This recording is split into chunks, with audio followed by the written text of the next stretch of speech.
ni bora akate kuni mmoja wenu. Bora afanyaje? Bora ingie msituni ukate kuni. Hili jambo ambalo ni bora. Unakata kuni, unaitenga zako pale mafungu, kuni 10,000 ni jambo ambalo ni bora kuliko kuwa wewe mtu unafanyaje? Unaombaomba. Hili ni jambo ambalo ni jambo baya, kwa sababu huku kuombaomba kunaonesha nini? Kunaonesha tamaa yako. Kuombaomba kunaonesha nini? Kunaonesha tamaa.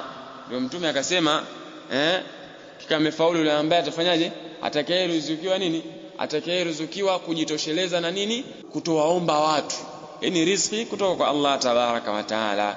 Kwa hata yati yaumal qiyama, mpaka atakuja siku ya kiyama, laisa fi wajhihi muz'atu lahmin, hakuna katika nini? Katika uso wake hakuna kipande cha nyama. Bimaana qit'atu min al-lahm, kipande cha nyama.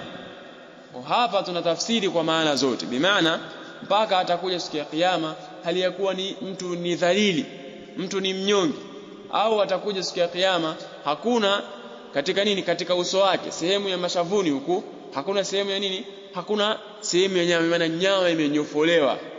Kwa ishara hiyo inakuwa inaashiria kwamba huyu mtu alikuwa katika ulimwengu huu wa dunia, alikuwa ni mtu ambaye ni matonya, anawagonga watu ndoi kwa kuwapiga miba mbalimbali, jero nini. Hela unayo, unaomba ni ya nini?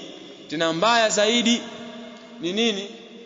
Sualu mali takathuran, kuomba mali kwa kujizidishia. Tumefahamiana? Tamaa.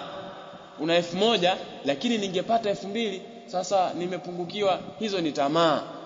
Tosheka na hicho ulicho nacho. Mbaya zaidi ni nini? Mtu anajinyimia chake alafu anakuwa anaomba watu wengine wafanyaje? Kwa kujizidishia.